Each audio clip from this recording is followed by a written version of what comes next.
Welcome to the AEN Stories channel. I was 44 the year I stopped trusting reflections. The habit came from the hospital. You learn to measure 100 things at once: blood pressure, tone, breath sounds, the square of worry between someone's eyes, and then catch the rest on autopilot, the shine of a disinfected floor, the flicker of a monitor at the corner of your vision, the breath of a family crowded into a doorway. Mirrors live in our world like practical magic, in exam rooms and locker rooms and the staff bathroom off the ICU, where you remind yourself you're a person before you go back to being a function. It's easy to forget they're watching, too. I'm a physician in a Midwestern city that considers itself bigger than it is. My name gets printed in the paper once a year, sometimes twice if the reporter is feeling generous and the budget is thin on sports. I run clinic hours 3 days a week, hospital rounds the other 2, and teach a seminar once a month for the residency program about how to talk to people without hiding behind Latin. If you ask my mother, she'll tell you I was born an old man. If you ask my patients, they'll tell you I listen well and return calls and frown when they pretend their Apple Watch is a cardiologist. The other thing I do, I'm still deciding the verb, was host our town's annual charity gala for the Community Health Fund. We built it 12 years ago out of a potluck and a prayer. The first year we cleared $11,000 and I didn't sleep for 2 nights afterward because the number felt like a miracle. Last year we cleared $206, after silent auctions and ticket sales and a sponsorship check from a credit union that insists on calling itself a financial wellness collective. People like to give when they can wear a suit doing it. I learned early that fundraising is 90% logistics and 10% theater. I was good at the logistics, decent at the theater, and patient with the kinds of questions people ask when they're paying for the right to ask them. My wife, Vanessa, is 37, which she likes me to say out loud as if the number will behave itself if we speak it directly. She is a person who lights a room by walking into it, not by doing anything flashy but by having one of those faces that looks interested before it decides how to feel. When we met, she worked for an arts nonprofit, wrangling donors with the smile of someone who can make you feel like your name belongs in a program. She understands money like I understand lab work. The numbers tell a story and the story will tell you what to do if you listen long enough. She was the soul of my galas before anyone decided I deserved a title for them. She could fix a seating chart like a surgeon. She could soothe a board member with 2 sentences and an iced tea. In public, we looked like a machine that hummed. At home, we were regular. There are 2 kinds of couples at my stage of life, the ones who think routine is death and the ones who build altars to it. We tried not to be either. We traded dinners, traded whose turn it was to fold laundry, traded gossip about our families like safety valves. Vanessa called her dad every Sunday. I checked the weather like a religion. She liked early mornings on the porch with her coffee and 4 unread newsletters. I liked late nights with a patient chart and the quiet of a house that forgave me for being still. It would be neater if I told you we were struggling before any of this happened, that we had begun to fray in ways I refused to see. We weren't. We were dull. Dull in the comfortable way most people envy until they remember they're the kind of people who don't like how silence looks on them. Vanessa told her friend one night, within earshot and without malice, that all these charity evenings are such a drag. She said it laughing, affectionate in the way she could be when she was bored with her own voice. If you've ever been married, you know that some sentences pass through you like weather and some go into storage. I chose to store it. The year everything flipped, we hired a young photographer named Caleb to shoot the gala. I found him on a list of recommended vendors the venue keeps, right after a floral designer who charges $300 to make eucalyptus look like an apology. He was 26, maybe, with a beard that tried too hard and a nervous habit of rechecking his lenses like they were medications. He took good photos though, and he didn't price them like we were saving whales. He shot wide and shot close, caught candids without being a creep, and made the stage lights look like they belonged to us instead of the other way around. He wore a black suit too tight at the shoulders and those white sneakers everyone under 30 treats like dress shoes. Vanessa said, "He's got an eye," and the part of me that is all numbers and guardrails thought, "He's got an invoice I can live with." The gala that year ran like a machine we could be proud of. The speeches were crisp, the food didn't embarrass anyone, the donors saw themselves on the thank you slide. We auctioned off a weekend at a lake house that does, in fact, deserve the word curated, and a portrait session that made 3 teenagers look like album covers. We closed with a video about a patient of mine who got into the clinic through the fund and is raising 2 kids with a grace that embarrasses me when I complain about small things. People cried in the polite way they do when they're in public. They clapped. They wrote checks. I went home that night and exhaled 3 months of planning like a man coming up in a pool after a long, stupid contest. 2 weeks later, the non-profit posted the photo gallery on their site, 300 images of people who had the decency to pretend they didn't know where the camera was and the inevitability of figuring it out anyway. I looked through them in the clinic break room between appointments, half proud and half bored, clicking like a man playing a game he already knew the rules to. There was a shot of me shaking hands with a councilwoman who believes public-private partnerships is a mood. A picture of Vanessa with a board member who wears pocket squares like a uniform. A wide shot of the room where the chandeliers made everyone look like they lived better than they do. Then a backstage photo. At first it looked like nothing, an empty hallway behind the stage, where the staff table held extra programs and a bucket of water for centerpieces that didn't make it. Off to the side, a gilt mirror hung like a relic from the venue's past life as a theater. The photographer had taken the picture at an angle that made the mirror the subject. In it, a blur became people. A taller figure, one arm braced against the wall, the other reaching. A smaller figure, hair I'd know at a distance, Vanessa's, tilted, wanting. His face turned away. Hers half hidden. Bodies close in the language my brain doesn't need Latin to translate. It was the sort of intimacy that looks accidental until you remember accidents don't tend to repeat. My first reaction was clinical. I zoomed in. I told myself I was misreading posture. I told myself intimate is a reflex when you want gossip. I told myself the angle lies. Then I saw the bracelet on Vanessa's wrist, the thin gold one with the charm she taps when she's nervous. I saw the small stain on the right side of Caleb's suit jacket that I had noticed earlier in the night, a thumbnail of something, a reminder that people in suits are just people. My breath didn't catch because I'd been holding it without knowing. I saved the image to my desktop. Then I saved it to a folder with a name so ordinary I would not flinch if someone else saw it. Then I moved it again, the way you do when you're pretending you are not the sort of person who moves things like evidence. I didn't email it to myself because I've had residents lose jobs for less. I closed the browser. I went back into an exam room and listened to a woman twice my age tell me that she gets dizzy when she stands and sad when anyone touches her because her husband died last fall and nobody tells you grief sits down and stays. I wrote orders for labs. I told her I'm sorry. I meant it. My hand shook once when I adjusted the blood pressure cuff. She didn't notice. Most people are generous enough not to notice. I did not confront Vanessa that night.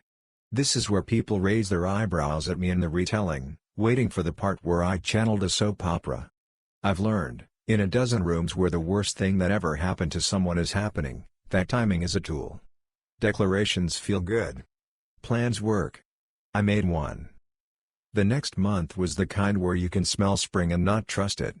We talked about nothing, the council vote on the clinic annex, my resident who wanted to test out of the boring parts of medicine, the way the dog from 2 houses down insists on using our lawn like a negotiation. Vanessa had evening meetings. I had early rounds. Our life looked normal enough to pass inspection. If there were text messages, she kept them as if she'd been trained. If there were photos, I didn't look. I don't get credit for restrained. I get credit for knowing how to live with myself afterward. The nonprofit asked if I would keynote the next gala. It felt like a dare from God. I said yes. I ate bad dinners in the hospital cafeteria and wrote a speech in the Notes app on my phone that I would later transfer to a document that would later become a deck that would later be the projection of my face behind me while my face tried to look unthreatening in front. I added photos, the boring ones that look like you hired a competent adult, patients with consent, kids with consent, volunteers stacking boxes with the smiles of people who like being told they're good. I added the slide with last year's totals and the slide with this year's goals and the slide where you show your donors they're in the story. And then I added another. It was not a decision I made once. It was a decision I remade every time I opened the project file. If you're judging me, I don't blame you. I put the mirror photo in a hidden section of the deck. I didn't caption it. I didn't crop it. I left it as the camera caught it, messy and elegant, unposed and damning. I told myself I was protecting the truth from being talked to death. I told myself I was making a record public because the lie had been made public without my consent. I told myself a dozen things that are half halo and half horns. Mostly I wanted to stop living with a ghost in my pocket. The evening arrived like a summation. People came in tuxedos they get out once a year in dresses that make them even better versions of themselves for an hour. Caleb was not hired this time. The non-profit went with a different photographer, someone who does weddings and believes in God the way young people do, loudly and with better lighting. Vanessa wore a silver dress that made me think of the cover of an album I liked when I was a teenager, the kind where a woman looks out a window and thinks about leaving the man who buys her records. She smiled at me with her mouth. I smiled back with mine. Her parents, Tom and Evelyn, took their places at a table near the stage because we've always seated them there, and because families are ladders and we were still pretending ours had all its rungs. The cocktail hour felt like the world. Once you begin to notice your city's biggest rooms, you learn how they sound, the clink of ice on glass, the laugh everyone respects enough to let be loud, the quiet conversations in the corners where deals get made and undone. I shook the right hands. I told 3 donors I love their shoes. I thanked the bank for its underwriting like the bank didn't need me to make it look nice. I let myself pretend this was an event I had run 100 times that would end with me in my socks in our kitchen at midnight eating leftover shrimp off a paper plate. We sat. We ate something called duo of chicken and beef that always arrives at these events like a riddle. The program began. The board chair told a joke that worked, then one that didn't, then handed me the mic. The stage lights did their job and made me feel like a man who could be applauded for having the correct face at the correct time. I started soft. I thanked the staff, the volunteers, the people who get paid too little to make nights like this happen. I told a rookie doctor story to get a laugh and an old doctor story to make a point. I clicked through 3 slides of children whose parents agreed to let me use their images because I promised to be kind. The room hummed like a well-behaved engine. The slide before the one I had loaded like a round in a chamber was a photo of our clinic ribbon cutting. I made a joke about us forgetting the scissors that landed better than it should have. I clicked. A bar chart. A percentage. I said something about flu vaccines. I clicked. The mirror came up on the screen the way a portrait hangs itself in your house after you move in and realize the nails were always there. It took the room half a second to understand what it was looking at. It took the room another second to decide what it meant. The third second was soundless. Silence is a presence at a capital C charity. It makes money move or it makes it freeze. This was not the good kind. This was absence. 1,000 eyes went to the screen and then to me and then, cruelly, to Vanessa. I kept my hands still because I needed to believe in my own story long enough to tell it without breaking it into apologies. I looked at the image just long enough to say, this is not a magic trick.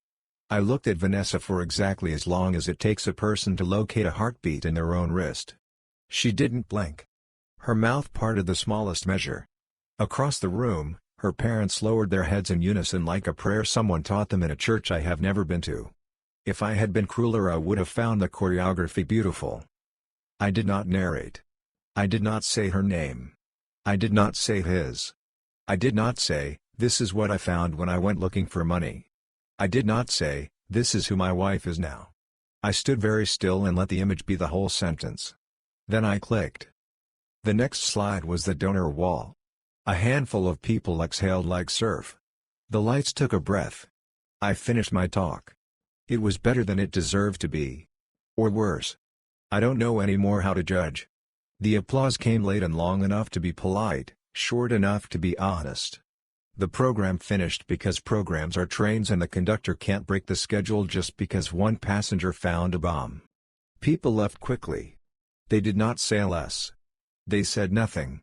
I shook 2 hands. Vanessa shook none. When we stepped off stage together, the floor felt like a boat. We didn't speak in the car. We didn't speak at home. The first words came from her father the next day, in our living room, while her mother folded a napkin she had brought over from her house like we might not have any here. He said, "You didn't just humiliate him," and his voice was measured in a way I didn't know he owned, "you humiliated us."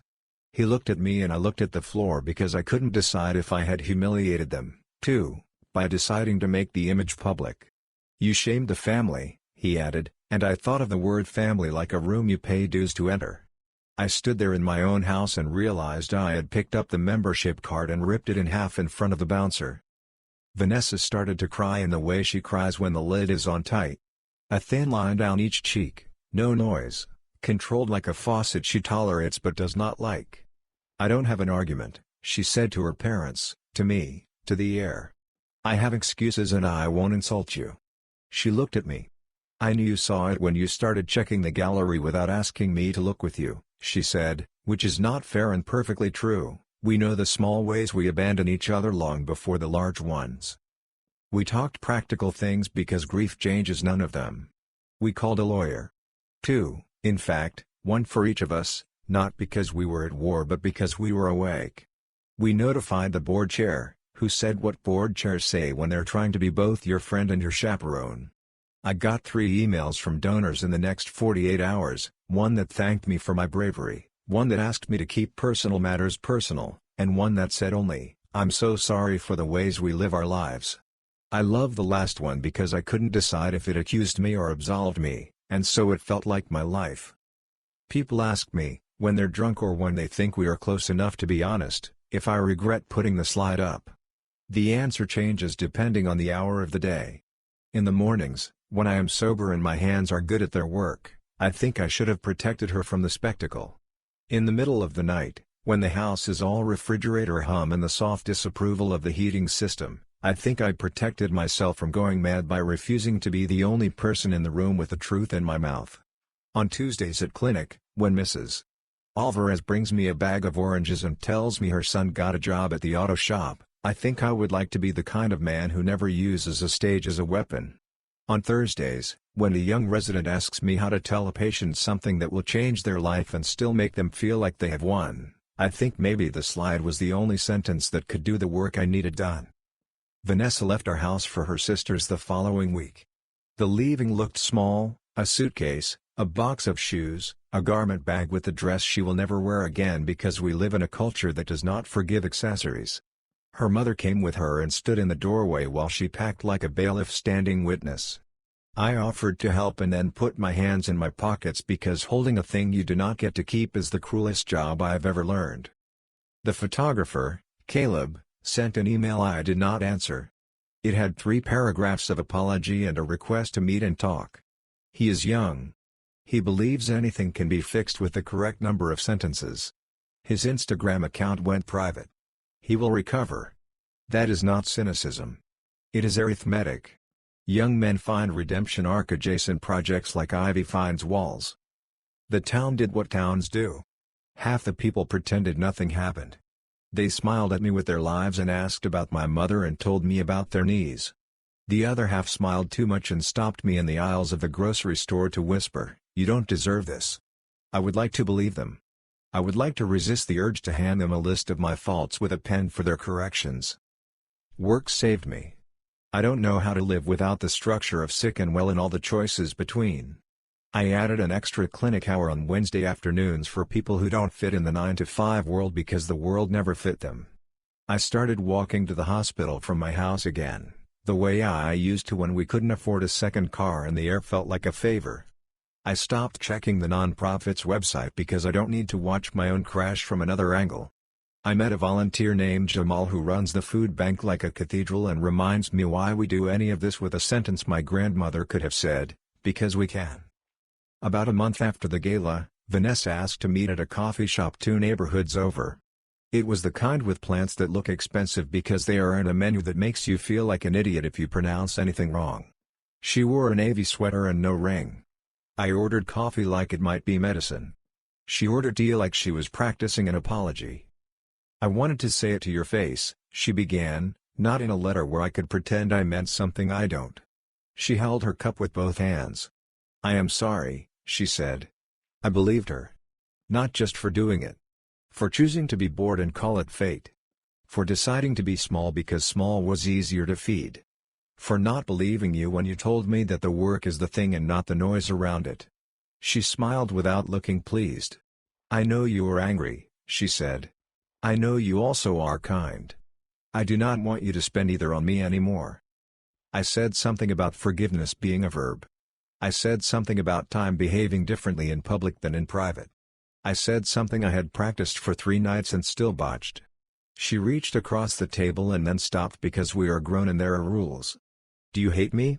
She asked finally. No, I said, and it was not the performance she might have feared. I hate the part of us that thought an event could be a life. I hate that I became a schedule and you became a mirror and we both pretend we didn't notice. I took a breath. I hate that image. She nodded. We sat with our cups between us like props. The divorce has been slow and tidy. Papers always are. A house becomes line items and a history becomes rooms you photograph for insurance reasons. The gala has not asked me back as host.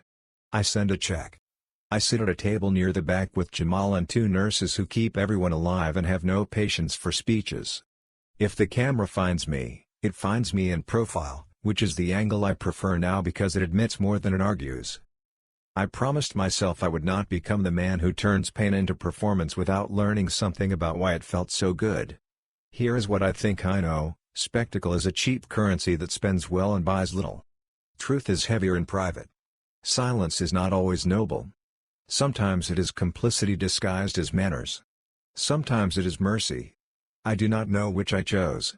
I know that I can live with the man I was that night on the stage, and I know I would like to be a slightly different one when the next impossible choice asks for me. I stopped trusting reflections as a metaphor but not as a practice. I check mine before I walk into rooms with microphones. I remind myself that a mirror shows you what the light decides to give you. The rest you learn from people who love you enough to say, there is spinach in your teeth, and you are being a coward, and eat something. My mother still calls on Sundays. Vanessa's father sends a text on my birthday that says, "Thinking of you," and I write back, "You too." People in the clinic bring me cookies I don't need and stories I do.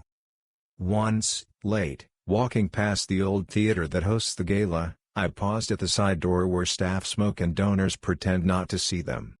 There's a mirror just inside, a gilt frame from a century when guilt meant something other than money. I caught my face in it, reflected through the glass. I looked like a man who had made a choice and was learning to live with it. I stood there long enough to make the security guard twitch and then raised a hand in apology. He waved back like we were friends. Maybe we are.